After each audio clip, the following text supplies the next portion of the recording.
Thank you, Mr. Speaker. Mr. Speaker, I was actually not going to ask a question because I thought that when there are questions, you respond to the very specific one. Nonetheless, because I'm seeing that the questions are also taking on policy direction. Justem generis. Thank you. I do appreciate, Mr. Speaker, because I think you understand, having served in the House, that members have needs in the constituency. I want to ask a question which is similar to what the Honorable Fogishugu has raised. And for me, it's really a policy issue that when you have commenced construction and then you stop because of lack of funds, it shouldn't be within the charity of the minister, but a policy issue in the ministry that you must allocate funds. Like right now, the road between Sindo and Bita is actually only about 2-3 kilometers. I was there last week, but you spend almost 1 hour because they actually messed up the road. We cannot allocate it in Kura. But when this young man called Morara wants to attack, he goes to my constituency, even though he went on the Karoli side. But because maybe Karoli is still relatively new, he was attacking me, saying, Millie, what are you doing? I'm not the one doing those roads. It's the national government. But because we are not assigning money for routine maintenance, what is the policy of the ministry? And if you don't have a policy, can you come up with a policy for just regular maintenance so that it's not dependent on policy, on charity of a given CS, but it's a given that it must be allocated. Even if you want to do that road right now, I can't do anything. And it's a small portion that we can do with care. Thank you. Betsimba. Asante sana Mheshimiwa Spika kunipa fursa. Minister, you will compress all this into a policy direction.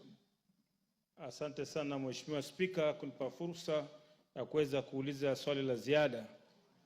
Je, waziri anaufahamu barabara katika eneo bunge la Kisauni ambayo imeanza Kiembeni ipitie Mwakirunge kwenda Rabai? Na Mheshimiwa Rais alikuja kuanzisha rasmi barabara hiyo inayojengwa na Kera.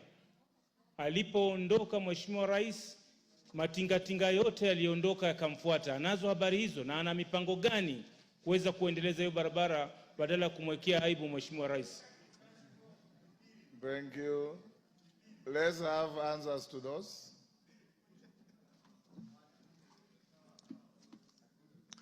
Thank you, Speaker. Thank you, honorable members. I think Honorable Millie summarized it very well that we should have a policy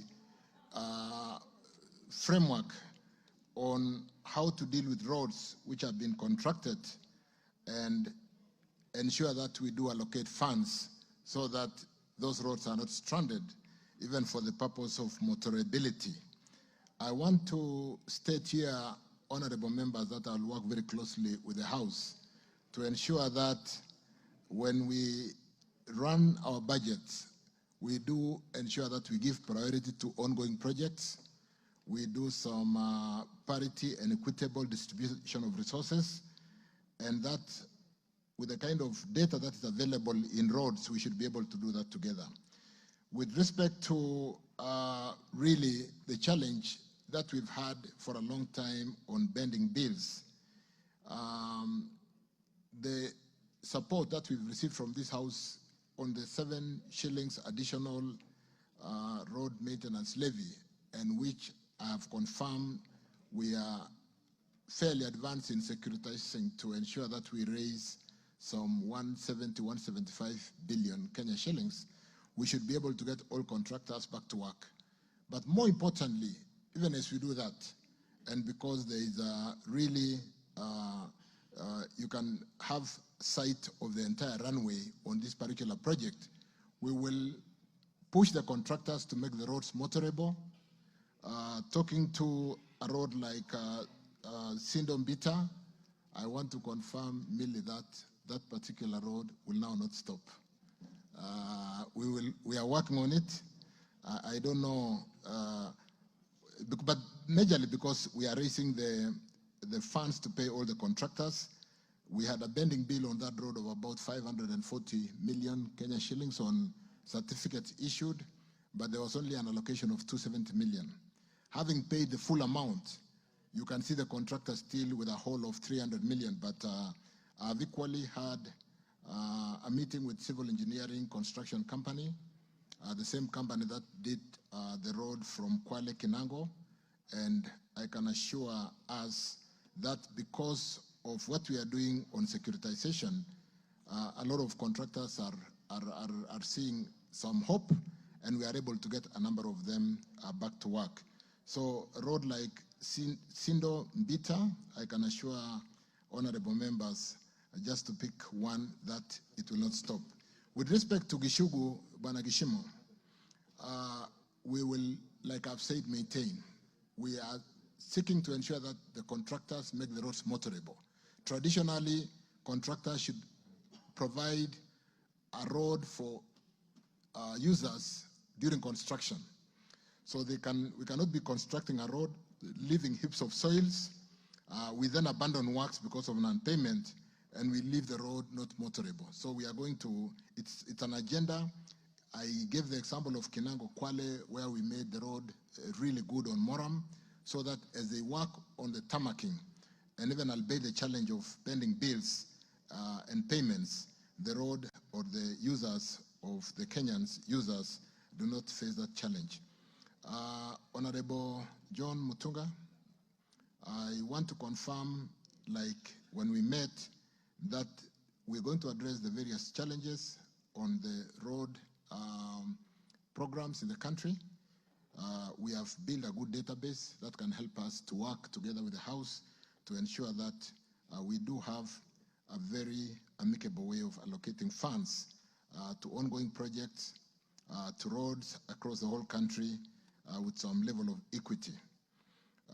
Captain Ruwaida, thank you for congratulating me equally to a number of members who have congratulated me today. I want to confirm that we'll work very closely together.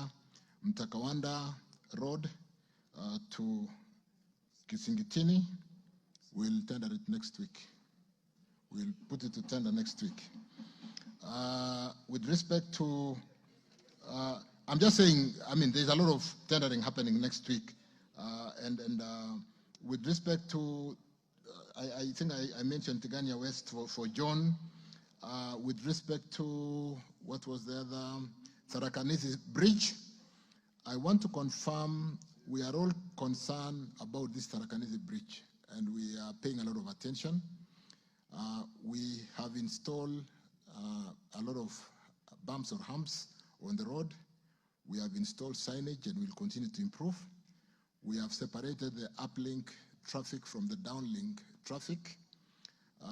We are in the process of finalizing the redesign for the new bridge, which is currently ongoing, and we will put funds. You are aware that leadership at every level has made commitment to correcting Nithi Bridge.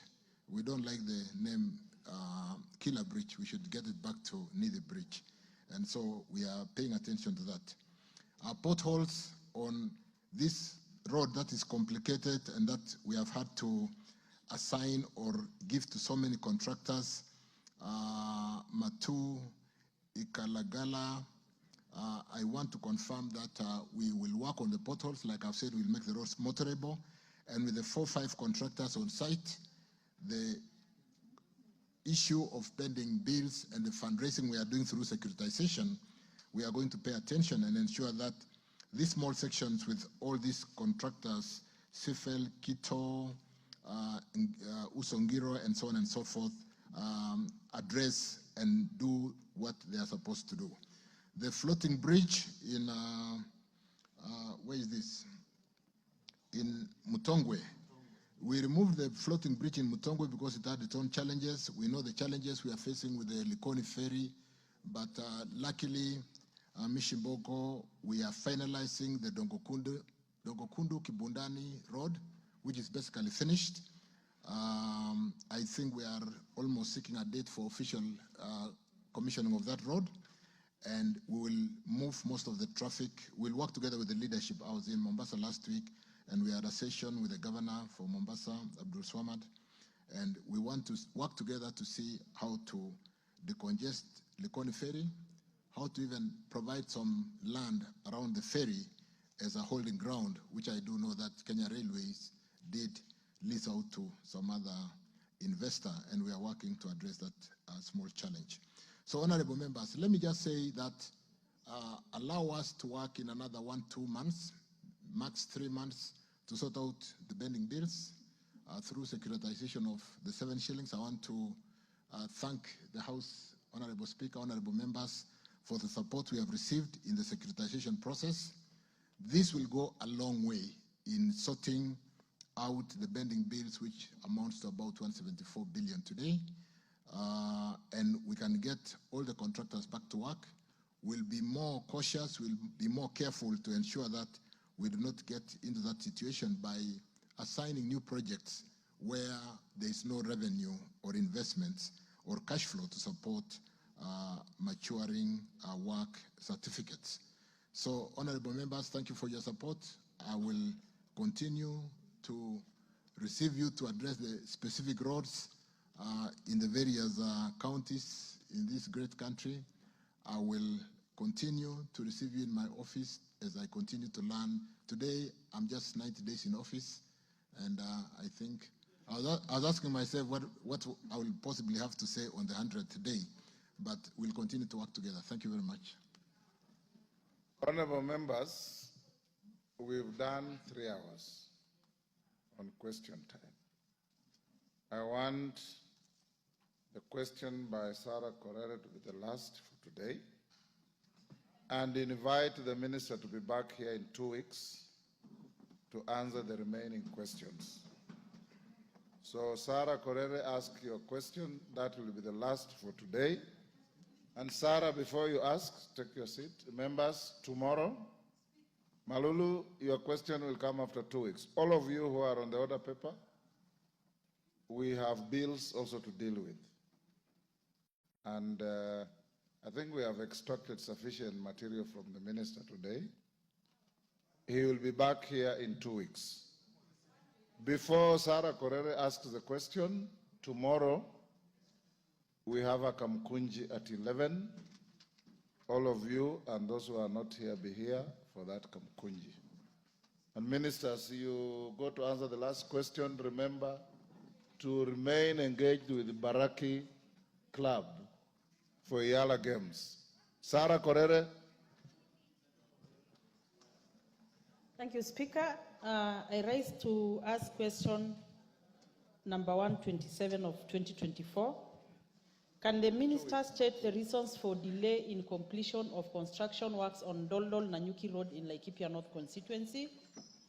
Number 2, state when the ministry intends to complete construction works. And 3, provide details of the outstanding payments, if any, to the constructor on the scope of works for construction on the said road.